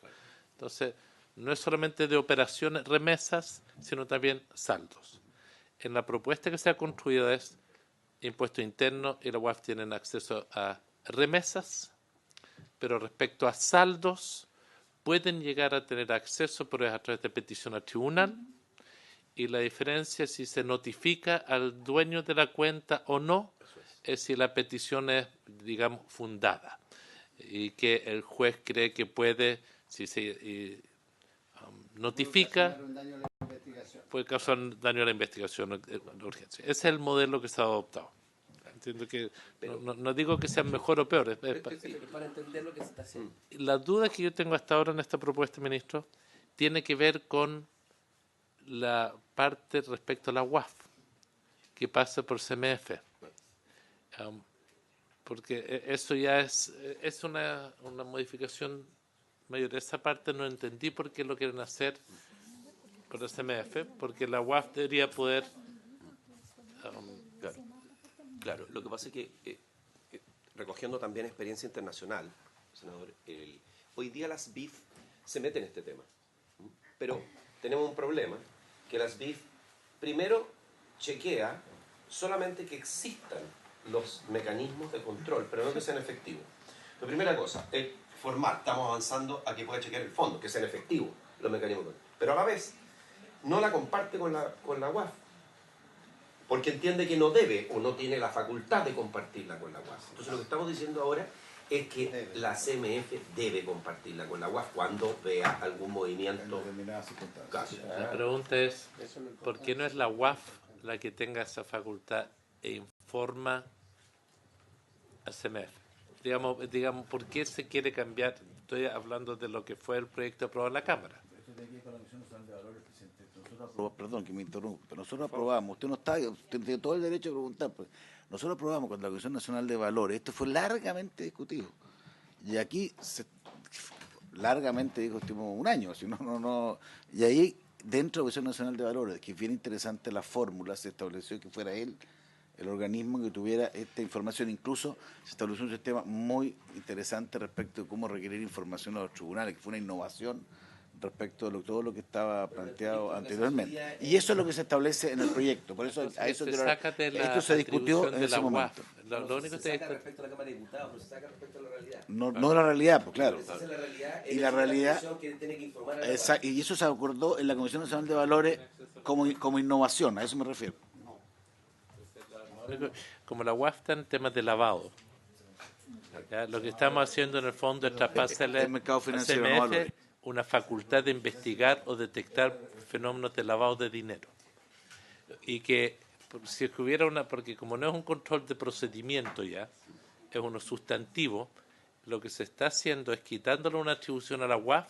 No quitándole. Respecto de lo que aprobó la Cámara. Sí, siempre aclara eso, porque eso es importante. Respecto a lo que se estableció en la Cámara, y se le agrega esta atribución al CMF. Pero con la obligación de compartir esa información. Sí, lo único que digo, podría haber sido al revés el modelo. Claro, lo que pasa es que... Esa es la única parte que me gustaría tratar de comprender la motivación en eso. Presidente. La UAF depende del Ministerio de Hacienda, ¿no? Presidente, perdón. Financiero es una comisión más... Solo en el ámbito de la prevención. Presidente, esto solo en el ámbito de la prevención. No cuando ya hay una investigación, la UAF tiene acceso, obviamente. O sea, no le estamos quitando atribución sobre la investigación misma una vez que está. Pero en el ámbito preventivo, utilizar la CMF y que cuando se detecte alguna situación que llame la atención de la CMF, se comparta con la UAF. Esto es lo que llegamos. Y también que es práctica internacional, o sea, bastante socorrida, digamos. O sea, no es que estemos, en este caso particular, no estaríamos innovando, digamos, como en secreto y reserva. Lo que pasa, perdón, presidente, es para los efectos de que se entienda la propuesta que se está haciendo. Y para eso lo que necesitamos es partir de la base de que cuando recibimos el proyecto acá respecto de la propuesta que venía de la Cámara, se generó una diferencia importante respecto de la cautela o no del secreto o la reserva, y si la UAF o el servicio, por el solo hecho de presumir, tenían derecho directo al acceso a las cuentas, a los depósitos, a las captaciones, a las remesas, a todo. Esa fue la discusión, y ahí fue donde dijimos, mire, esto en realidad nos merece que debe ser discutido, analizado y buscar una fórmula. En medio de esa discrepancia, ¿qué es lo que hace el Ejecutivo? El Ejecutivo lo que hace es presentar una indicación que lisa y llanamente elimina el interés legítimo, tanto el servicio como la UAF, con lo cual todo lo que venía de la Cámara, de acuerdo a la indicación del Ejecutivo, si se hubiera aprobado, quedaba fuera, daba un paso atrás, por decirlo así. De ahí es donde nace la posibilidad de buscar una fórmula que es la que se ha planteado acá, que equilibre los dos elementos, que podamos cumplir con los estándares, que el manejo de la información sea el adecuado, que se proteja de alguna manera la situación del titular, que no vea dañado su patrimonio producto de lo que pudiera ser un abuso, una equivocación o una información que no sea válida, etcétera, etcétera. Y de ahí es donde viene toda esta propuesta. Es por eso que, para los efectos de cumplir con que la UAF, que hoy día la UAF debiera recibir la información de los bancos respecto de lo que son movimientos sobre, por ejemplo, los $10.000, una cantidad X. Si la reciben o los bancos están obligados a entregarla hoy día, eso no es así. Lo más probable es que o no la reciban, o no todos la entregan, o la información no la procesan, no sé. Por eso es que se le da la facultad a la comisión de que sea ella la que evalúe y le entregue y comparta la información a la UAF cuando se pueda generar una situación compleja. Y eso es lo que está establecido claramente en la redacción que viene acá. Entonces, yo lo que pediría, presidente, es que siguiéramos la lógica de lo que ha sido el debate, y por lo menos nuestros asesores participaron activamente en esto y han llegado a un acuerdo que, como se ha dicho acá, a lo mejor no es todo lo que uno quisiera, dependiendo del punto de vista, pero sin duda que, por lo menos en mi opinión, resguarda bien los dos bienes a cautelar. Gracias. Yo quiero insistir en mi punto, porque creo que entiendo que hay algunos que pensábamos que era de interés, que existiera un interés legítimo de órganos del Estado. En particular, a mí me preocupa el tema del lavado de dinero. Yo quiero decir que es mi mayor inquietud. Y uno pudiese preguntarse, ¿el Estado quiere tener esa atribución para no solamente hacer el control formal? Y parece que sí. Entonces, eso es algo que han compartido. La cosa es que esa facultad la Cámara se la ha entregado a la UAF, independiente de con qué laxitud, con qué procedimiento. Aquí se ha propuesto que no sea la UAF y que sea la CMF. Entonces la pregunta es, ¿qué capacidad tienen para hacerlo? ¿Qué garantía tienen de autonomía? Que es la pregunta que uno también se hace de la UAF, porque uno pudiese pensar, bueno, ¿quién nombra a jefe de la UAF? ¿Es conveniente que sea la UAF que tenga esta atribución? Porque en la Cámara yo creo que no tuvieron ese nivel de detalle de conversación. Entonces yo siento que eso es algo, yo no me opongo que sea la CMF per se. A mí me interesa que sea un órgano del Estado que dé garantías, autonomía, uno. Por eso pregunto lo de la UAF, para que quede en el registro, porque esto va a ser un punto de debate. Y de la capacidad que tiene hoy el CMF para hacerlo. Y yo ahí tengo una duda de que no quede en un control formal, porque hoy el procesamiento de información es lo complejo. Presidente, sí, yo creo que es una pregunta válida. Ahora, yo, desde mi perspectiva, la perspectiva nuestra, primero, son preguntas, como usted dice, legítimas de hacerse. A nuestro entender, la CMF está mejor posicionada para tener acceso a esta información, porque ahí está el supervisor directo de la banca. Entonces, la UAF no es el supervisor de la banca. Entonces, ahora, también nosotros podemos hacer una pregunta respecto a este tema, pero hoy día la pregunta es si es que todo lo que debemos pedirle, en realidad, porque las BIF hace este control, pero hace un control preventivo formal. Lo que tiene que pasar es hacer un control de fondo. Entonces nosotros lo que tenemos que asegurarnos dentro de este proceso es de que ellos efectivamente tengan la posibilidad de hacer este control de fondo y preguntarles qué es lo que van a hacer. Así que legítimamente podemos comentarle y conversar con ellos y dar una respuesta informada de qué es lo que harían ellos para ir de este control formal a un control de fondo.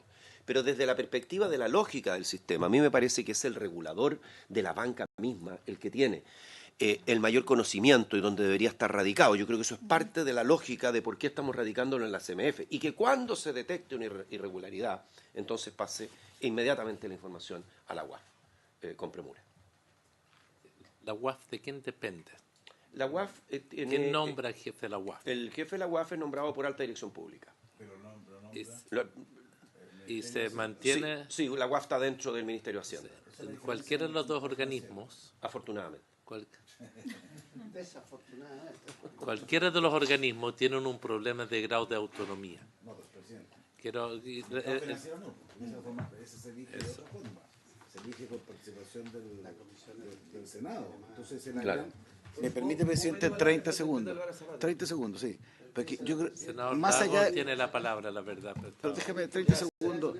No, uno podrá discutir respecto de dónde está la legitimación activa. Yo creo que esto es un tema bastante más complejo, porque aquí se plantea como que da lo mismo, digamos, que al final se termina. No da lo mismo, porque esto es una invasión de la privacidad, que puede ser legítima en determinadas condiciones, pero hay que tener todos los resguardos. Y para mi juicio, si se da ese paso, que creo que queda mejor resuelto como está en la propuesta del gobierno con los asesores, que como venía, me parece mucho más razonable que sea un organismo autónomo, porque el nombramiento de la Comisión de Mercado Financiero, que fue largamente discutido, recordemos, se hace por propuesta de gobierno con 2/3, creo que son 2/3, 4/7 del Parlamento, y es autónomo,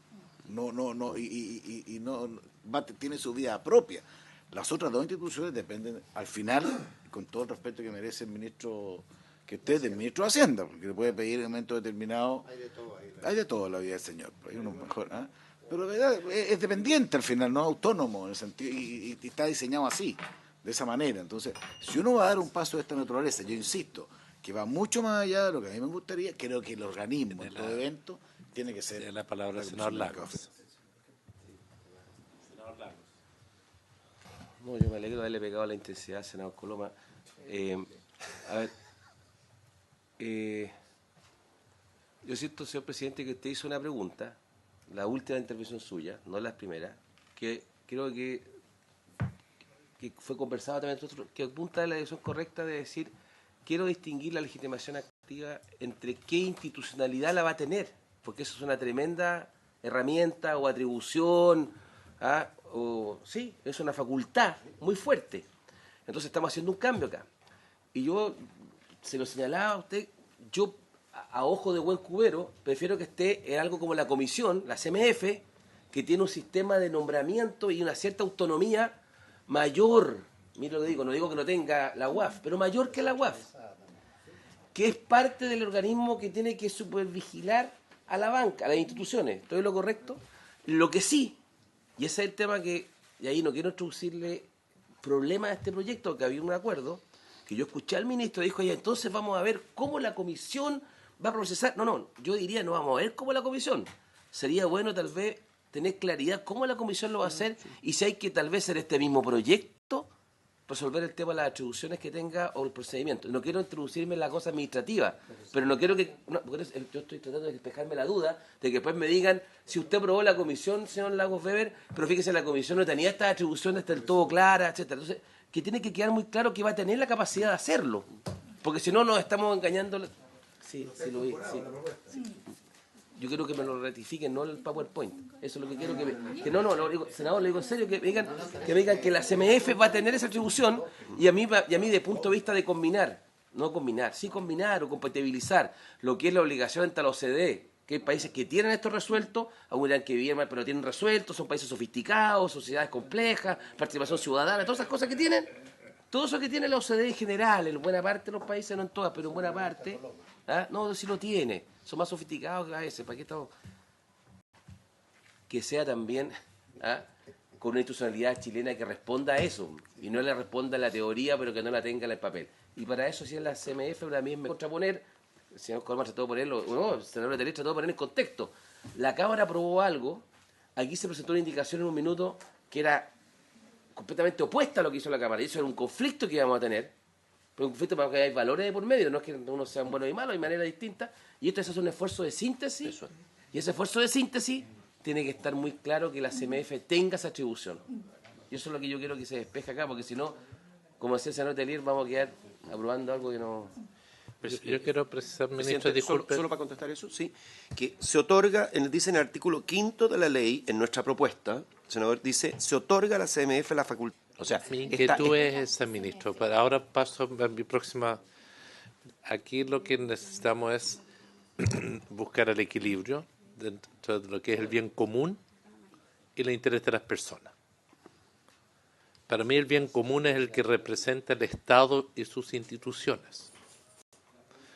Y por tanto el interés legítimo de impuesto interno yo lo veo como alguien representando el bien común de la sociedad que busca evitar lavado de dinero, entre otras cosas. El impuesto interno actúa contra las personas. Ese es un criterio. La CMF actúa sobre las instituciones, pero las instituciones no son las que están... No, me refiero a que la CMF tiene atribución de supervisar a las instituciones. No sé si eso le da mejor potestad para evaluar si hay una persona que está haciendo bien o mal las operaciones y el acceso a los saldos. Quiero plantearlo porque es una nueva atribución que le vamos a dar, porque es supervisar, no si los bancos tienen los mecanismos de control, no es analizar los procedimientos de las instituciones, sino si hay personas, porque los bancos no son los que detectan si hay lavado de dinero o no. Entonces, mi preocupación es cómo vamos a dotar a CMF o quien sea del Estado para poder hacer este seguimiento, evitar lavado de dinero. Esa es la mayor inquietud. La UAF, a mi juicio, creo que está bien intencionada la propuesta de la Cámara en esta materia, pero están equivocados, porque tienen menos autonomía institucional, porque tienen mayor dependencia política. Por eso a mí me gusta este cambio del CMF, pero no tengo convicción que tenga las capacidades hoy de hacerlo. Ese es mi mayor punto en esta materia. Como diría el inglés, despejation de la dudation. Sí. Yo tomo el punto fácil, creo yo, y reportaremos respecto de aquello.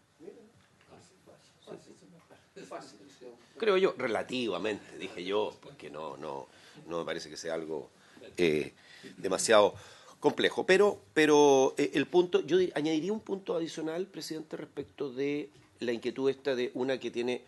Hay uno que es un organismo con autonomía, sino que también tiene que ver con la forma como opera.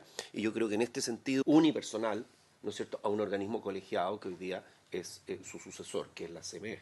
Entonces creo que esa es otra virtud o ventaja que tiene la CMF respecto a este tema. Pero anoto la inquietud y es bastante útil esta discusión, porque aunque no estemos presentando formalmente las indicaciones son... Pero está el tema de...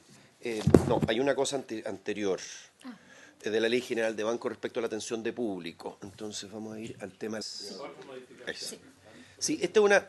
A ver, lo que pasa es que hoy día... El GB es... sí.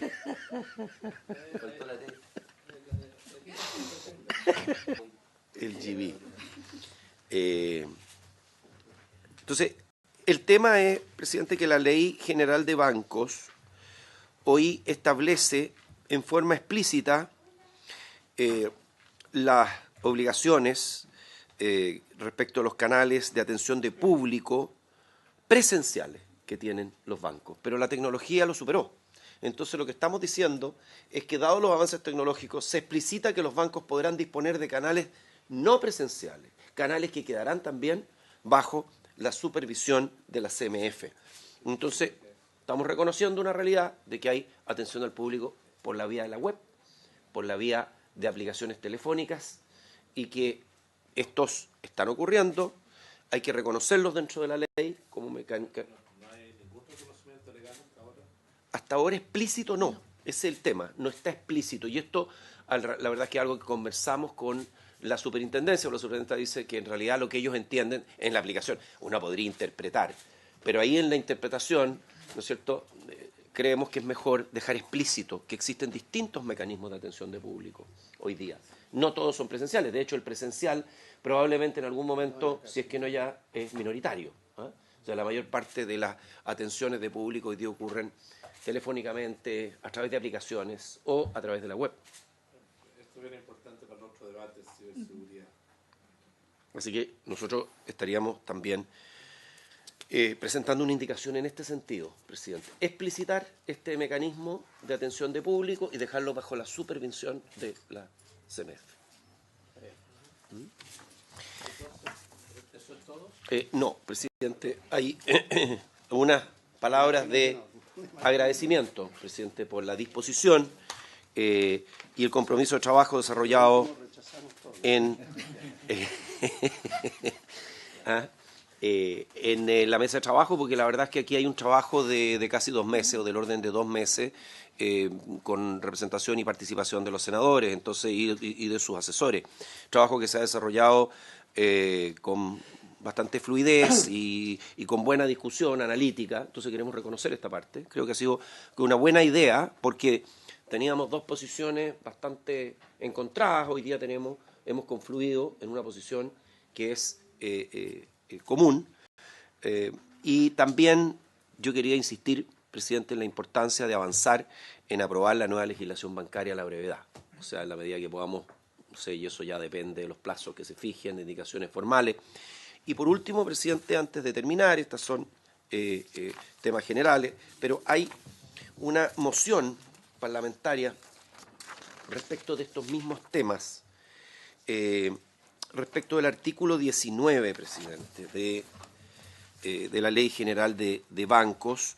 Hay una moción que establece aumentar, esto es la moción para el aumento, las multas por infracciones, ¿no es cierto?, a las leyes orgánicas. Lo que pasa es que yo quiero solo decir respecto de esa indicación que esto ya está contenido en este proyecto de ley. Porque este proyecto de ley establece que las instituciones quedarán sujetas a las reglas establecidas en el título 3 de la Ley 21.000, que crea la Comisión de Mercado Financiero. Y cuando vamos al artículo 3 de la Ley 21.000, título 3 de la Ley 21.000, punto 2, letra A, se establece la multa en 15.000 unidades de fomento. Entonces, esa indicación de la moción parlamentaria no sería necesaria porque estaría ya incluida en el proyecto. ¿Pero una moción? ¿La estamos viendo nosotros acá? ¿Dónde está? Me gustaría proponer lo siguiente, ministro. Recogemos el punto. Ya. Esa materia, una moción donde mañana se va a debatir en una comisión. Yo le agradecería que ustedes pudiesen, la secretaría nos preparar una minuta para que con las sanciones, esencialmente. Claro, y hay otra parte, presidente, que la menciono, si usted le parece. Mañana lo van a ver. Y esa estaría incluida. Y hay otra cosa que en lo que dice nivel B, en que aquí instituciones que reflejan, en fin, es para clasificar en riesgo las instituciones, se tomen en cuenta los gobiernos corporativos, pero la moción parlamentaria dice la seguridad de sus redes, añade la seguridad de sus redes como parte de los elementos para considerar la clasificación de riesgo. Nosotros estamos de acuerdo con esa parte de la moción, incluir la seguridad de sus redes dentro de los elementos a considerar en la clasificación de riesgo de las instituciones. El CMF no tiene atribuciones de evaluar la seguridad de las redes de las instituciones financieras, ¿no? Explícitamente. Estoy pensando en las cosas que quizás hay que incluir como indicación en su momento. Dentro del riesgo operacional que puede evaluar está lo de las redes. Así que Sí tiene, hoy día. Sí, solo Sí te quedaría más claro, pero sí tiene. Veamos Mañana cómo yo que creo que vamos a tener la vamos a Comisión estar Unida. Espero que nos puedan representados acompañar a la porque- Comisión de Economía y Hacienda mañana, que va a haber este punto. A mí me gustaría consultarle otro tema, ministro. Pero, perdón, presidente, vamos a pasar a otro tema. Sí, pues sobre la ley. Ah, eso es lo que quiero decir. Ministro, mire, el Banco Central, en sus reuniones con nosotros, ha insistido sobre la necesidad de que exista, del sistema nuestro, de que exista un compartir de información más fluido de lo que existe actualmente. Y en particular de este proceso de endeudamiento a las personas, donde uno puede tener deudas con, voy a inventar, con compañías de seguros versus las deudas que puede tener con un banco, y no es algo sobre lo cual esa información fluya adecuadamente. En momentos cuando se ha discutido temas de riesgos sistémicos nuestros, se ha planteado esto en diría, un par de ocasiones este año. Creo que sería oportuno considerar si es que deberíamos, y entiendo que requiere una indicación del Ejecutivo porque son atribuciones que hay que darle a alguien para asegurar que esa información sí exista sistémicamente, que hoy no existe. Entonces, se lo quiero plantear porque nos lo ha planteado el Banco Central en forma reiterada acá, pero nosotros no tenemos la atribución para abordarlo plenamente. Lo segundo, me gustaría, en algún momento tenemos que conversar qué pasa con la gente que hoy está en la superintendencia y van a traspasarse a SMF. Hay inquietudes de derechos adquiridos y que no pierdan derechos adquiridos en esta transición.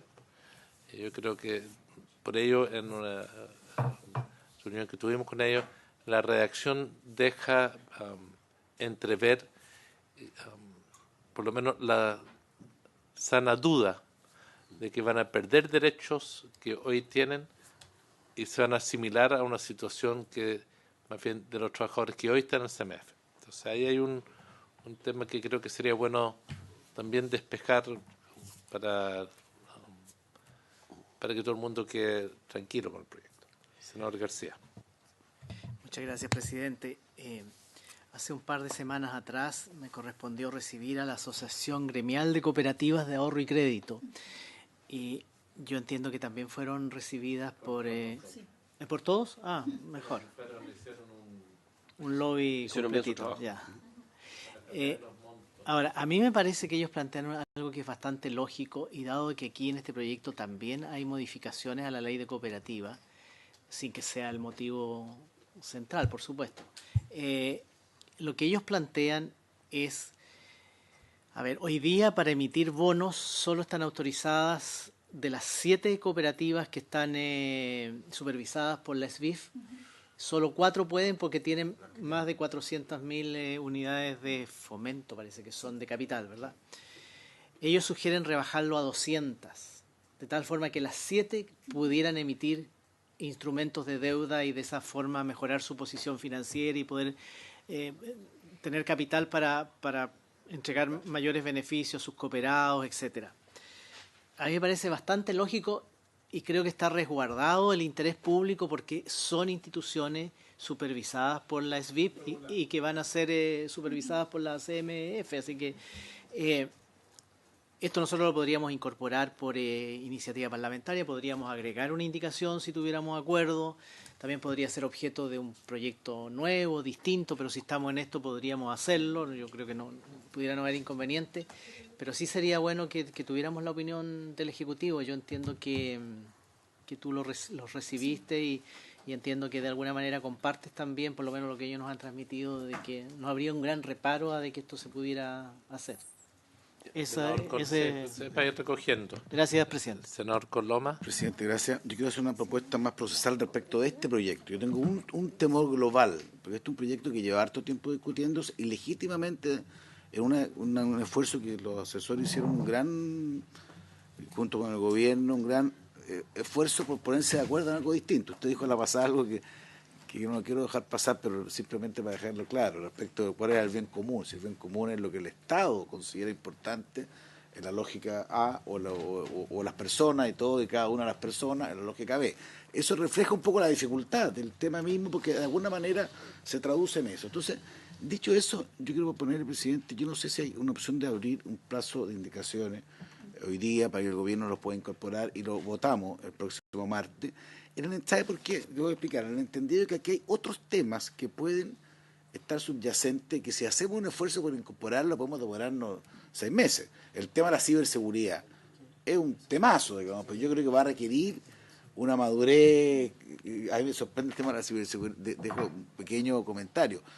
Yo soy tanto en Hacienda, en Comisión del Futuro, fueron ayer una serie de expertos en ciberseguridad respecto a cómo hay que enfrentarlo. La Comisión de Economía, por su parte, tiene una comisión unida mañana para ver Entonces, si nosotros dejamos que esta ley de bancos sujetarla a un acuerdo en ciberseguridad o sujetarla a un tema de quiénes son los datos, que es el tema que usted plantea, está bien que es una discusión legítima, podemos pasar mucho tiempo. Entonces, mi propuesta en relación a este proyecto, tratar de abrir hoy día un plazo de indicaciones, que el gobierno lo incorpore, y en la esperanza de que podamos votarlo el día, un plazo breve, porque si no, se nos va a llenar de indicaciones, como ha pasado con tantos temas. Y lo votamos el próximo martes, tratamos de despachar esta ley de bancos que viene del gobierno anterior, que obedeció un gran esfuerzo legislativo, y creo que estamos en tiempo y forma ya de poder aprobarlo, porque de lo contrario ya... que nos sigan diciendo, yo entiendo que Basilea 1,5, no, tenemos que ir al final a Basilea 3 y hagámoslo lo más rápido posible, es mi propuesta. Muchas gracias, señor Coloma. Cuando el ministro me llamó ayer, manifesté que teníamos toda la voluntad de despacharlo cuanto antes, incluso la comisión, con todo respeto, es la que estaba insistiendo que llegara la indicación para que pudiéramos abordar esto cuanto antes. Tenemos unas 20 indicaciones que no se han despachado en el debate más o menos que ya están presentados. Necesitamos abrir un momento de indicaciones. Entiendo que el tema principal que está pendiente, el que hemos discutido hoy, hay una fórmula bastante encauzada. Entiendo que lo de las cooperativas que señaló el senador García, hay indicaciones preparadas para recoger esa propuesta. Hay 2 fórmulas que están. Bueno, conocer la opinión del Ejecutivo en esa materia. Y el tema de los trabajadores, que yo diría que son los temas gruesos que están pendientes. Lo de ciberseguridad no lo vamos a abordar todo en este proyecto, no hay algunas materias sí, pero yo creo que no vamos a parar el proyecto hasta despejar todo ese debate. Ministro. Presidente, sí, yo creo que efectivamente es como usted dice. Yo hablé ayer con usted en la mañana y le manifesté el interés de venir a poder discutir, ya dado que habíamos culminado el trabajo. Ahora, ¿por qué no quisimos? Es cierto que yo sé que ustedes estaban dispuestos a tratarlo antes, pero nosotros le dimos el espacio a que la mesa terminara su trabajo y que llegáramos a estos acuerdos. Eso tomó un par de meses de trabajo bastante intenso, como se ha manifestado acá. Respecto de los temas que se han planteado, lo que usted plantea en materia de la información, de compartir información de tipo comercial, hay un proyecto de ley de información comercial que está, no sé exactamente en qué etapa del trámite, creo que está en la Cámara, pero no sé si está en el Senado, me puedo equivocar. Ministro, yo trataría de incorporar ese dato acá, porque eso sí tiene mucha racionalidad con la atribución al CMF, creo yo. Sí, que ¿sabe lo que pasa? Que ese proyecto en sí mismo es súper complejo, ¿eh? Y ha tenido mucha resistencia en el pasado, razón por la cual que entendemos, ¿no es cierto?, que hay algunas entidades que no han querido, digamos, pero que entendemos que hoy día, eso ocurrió hace 4 años atrás o 5, hoy día la disposición es distinta, ¿eh? Entonces, yo creo que nosotros podemos, para no demorar en virtud de no, porque meter aquí, cosa que, dicho sea de paso, un paréntesis, conversando el tema de datos, el proyecto de ley de datos personales, que también está en su fase final, también ahí podría haberse incorporado el tema del proyecto de ley de información comercial. Pero resulta que haberlo hecho, lo que en mis conversaciones con los senadores que están participando, entre ellos el senador Arbó en datos personales, que es un tema que le ha tomado mucho interés, decía, por favor no lo metamos acá porque ahí nos vamos a dilatar mucho el tema. Entonces yo sobre eso tomo un compromiso en términos de que nosotros queremos impulsar este proyecto. En el gobierno anterior no pudimos aprobarlo, pero lo presentamos. O sea, hay un proyecto. Ahora, por supuesto que han pasado 5 años, hay que revisar. el proyecto, hay que adecuarlo, como pasa también, por ejemplo, con el tema de supervisión basada en riesgo, que es un tema que aquí se hizo una presentación general y que estamos trabajando en conjunto con la CMF en presentar las indicaciones para volver a la tramitación de este proyecto. Entonces, presidente, yo compromiso en este tema, pero sugeriría no incluirlo acá porque eso nos dilataría mucho. Segundo punto, presidente, respecto de los trabajadores, hay una cláusula explícita que dice que no se van a disminuir beneficios, eso está en el proyecto de ley, respecto de los que tienen hoy día. Yo creo que es bastante explícito el tema, o sea que no perderían atribuciones establecidas, digamos, en el mismo texto de la ley. Entiendo que voy a tratar de ver si la memoria no me falla. Hay un derecho que tienen sobre el sistema de bienestar, aportes que se hacen ahí, y que la pregunta es si eso se va a mantener. Y eso creo que por ahí era parte del debate y que no era muy claro ese punto. Yo entiendo, por eso lo planteo para que la próxima vez lo dejemos bien resuelto. Perfecto. La próxima semana hay que despejar este último tema, no quiero sintetizar todo, y la atribución de la CMF. Y las atribuciones estarían dadas al punto de la posibilidad de está escrita, pero el punto sería solamente que tengan la capacidad para poder cumplir con esa atribución. Eso es lo que quedamos de despejar. Y respecto al tercer punto, nosotros estamos en disposición de revisar. Eso sí es una indicación sencilla que podemos incorporar de aquí, si a usted le parece, presidente, si ustedes deciden votar el próximo martes. Nosotros revisamos todas las indicaciones esta semana, preparamos el paquete y venimos acá el día martes, incluyendo también el tema, mirar el tema del Pizarro. Pero, a ver, para ser práctico, presidente, yo me pondría como, veo que el ánimo que hay, el próximo martes despachamos el proyecto. Para despachar el próximo martes necesitamos tener la autorización para abrir un plazo de indicaciones, ojalá breve, eso hay que pedirlo hoy día en la sala. Entonces, las indicaciones están listas, entonces lo que podemos hacer es pedir 1 hora, 2 horas que se abra hoy día mismo en la tarde. El Ejecutivo ingresa su indicación. Podría ser hasta el... No. Lo que pasa es que si abrimos un plazo largo, lo que vamos a tener más allá de las 20 indicaciones, podemos tener... Entonces pidamos mañana el plazo de indicaciones mañana y que trabajen hoy día de aquí a las 4 de la tarde. Bueno, entonces pedimos que mañana se abra de 5 a 6. Pediría lo siguiente, que el Ejecutivo pueda confirmar si las tienen listas para mañana. Me confirman a través de la Secretaría. Ahí pedimos solo si están la autorización para que se bien concertado. Nosotros estaríamos listos, presidente, para mañana. En la indicación sobre cooperativas, algunos de nosotros tenemos preparado un texto, se lo entrego. La cosa es pasar si representamos con el Ejecutivo presente la indicación. Pero si firmémosla nosotros, en el peor de los casos, el Ejecutivo o la patrocina o le hacemos la modificación. ¿Qué opinión tienen ellos respecto al tema de la reducción de las 400.000 a las 200.000? Si no hubiera observación por ese lado, porque puede haber ahí un riesgo, hay que recordar que las emisiones de instrumentos financieros está involucrada la fe pública y ahí al final... Es un tema que, pero esa es responsabilidad nuestra. Pero entiendo que pero la responsabilidad de presentar la indicación es nuestra. Lo podemos hacer indicación, sí, yo tengo una duda de la interpretación, si tenemos la atribución de hacerlo. Por eso quiero... Yo también tengo una duda. Si la presentamos, si se declara que no es admisible, o hay necesitamos abrir otro periodo de indicaciones, por eso prefiero que el Ejecutivo... Si es que es inadmisible, si es que fuera, hay que ver. Dejamos pendiente. ¿Ya? Claro. Y nosotros, yo le confirmo que mañana, por ejemplo, si usted establece entre 5 y 6 plazo para presentar indicaciones, nosotros estaríamos... Lo pedimos mañana. ¿Sí? Una consulta, las indicaciones que estaban pendientes de los otros proyectos. ¿Están o no? Me estoy refiriendo a bolsa. Bolsa de productos nosotros estaríamos en condiciones de presentar, de hecho teníamos una presentación, ahora se nos acabó el tiempo, pero podríamos, estamos en condiciones también en bolsa de productos. Entiendo que en la bolsa de productos era bien puntual los temas que están pendientes. Sí. Entonces, ¿pedimos el mismo plazo de indicación para mañana para los dos proyectos? Para bolsa de productos se pudiera hacer un poquito más. ¿Lunes puede ser bolsa de productos? No sé cómo se dice. Lo que pasa es que de repente nosotros nos encontramos el cuello de botella se produce en Sexpress. Nosotros tenemos que pasar por Sexpress. Unas 2 semanas mejor para... Entonces, ¿podríamos confirmar hoy? ¿Ah? Sí, Confirmemos Voy a hoy. ver si lo Lo podemos... confirmamos hoy día a la Secretaría presente. ¿Sí le parece? Respecto al producto, respecto de esto no tenemos duda. Esto está siendo televisado. ¿Qué puedo? Con el cuello de Sexpress se va a entender como una quita de piso, me he hecho Lucas, le digo aquí.